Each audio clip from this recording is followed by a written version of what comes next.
आइए दोस्तों, आज हम देखेंगे भारत के समुद्री सीमा और उसके अधिकार क्षेत्र। देश का अधिकार केवल उसके स्थलों तक सीमित नहीं रहता है, बल्कि उसका अधिकार समुद्रों में भी कुछ सीमा तक रहता है। अगर द्वीपों के तट काफ़ी कटे छटे और टेढ़े मेढ़े होते हैं तो उसको एक आधार रेखा से मिला दिया जाता है।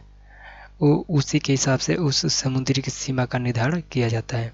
और तट और आधार रेखा के मध्य जो जल होता है उसे आंतरिक जल हम कहते हैं।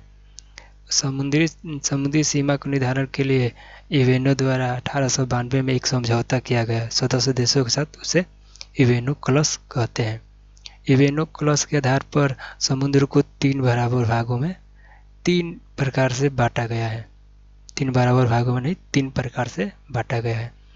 पहला होता है प्रादेशिक समुद्री सीमा, दूसरा अविच्छिन्न मंडल, तीसरा अनन्य मंडल।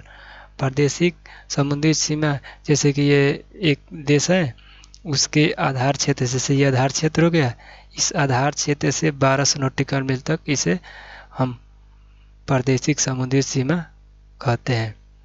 उस पर उस देश का या भारत का पूरा संपूर्ण अधिकार होता है। वो जो चाहे वो मन कर सकता है, अपना नियम लगा सकता है या अपने हिसाब से नियम बनाकर इतना क्षेत्र में जो चाहे वो कर सकता है। दूसरा होता है अविच्छिन्न मंडल। आधार रेखा से 2400 नॉटिकल मील तक ये अविच्छिन्न मंडल होती है। जैसे आधार रेखा है, इसे 2400 नॉटिकल मील तक, यहाँ तक अविच्छिन्न मंडल कहते हैं। इस इतनी सीमा में वो अपना सीमा शुल्क वसूल सकता है। अगर वो सीमा शुल्क वसूलेगा तो उसकी साफ जानकारी, उसकी साफ अधिकार है कि वहाँ पर वो साफ सफाई भी करे। वह वित्तीय अधिकार का कारोबार करने का भी अधिकार उसको दिया जाता है।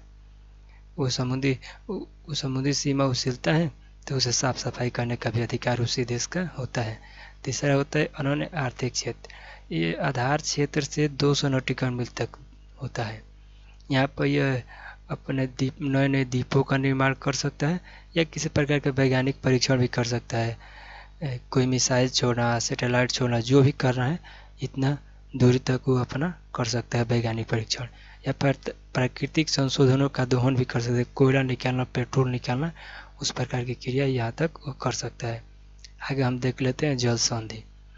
आगे जल संधि जैसे जल संधि या जल डमरू मध्य पानी के ऐसे मार्ग कहते हैं जो 2 बड़े पानी के समूहों को जोड़ता है और जिसमें से नाव गुजरकर एक बड़े जलाशय से दूसरे बड़े जलाशय में आसानी से जा सके। जैसे कि इधर एक बड़ा जलाशय है और इधर एक बड़ा जलाशय है।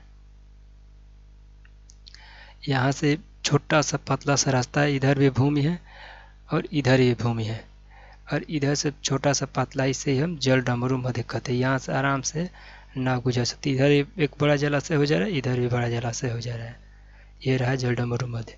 अब आगे प्रमुख चैनल, तो लक्षद्वीप और मिनिकॉय के बीच 9 डिग्री चैनल को अलग करते हैं इन दोनों द्वीप के बीच से।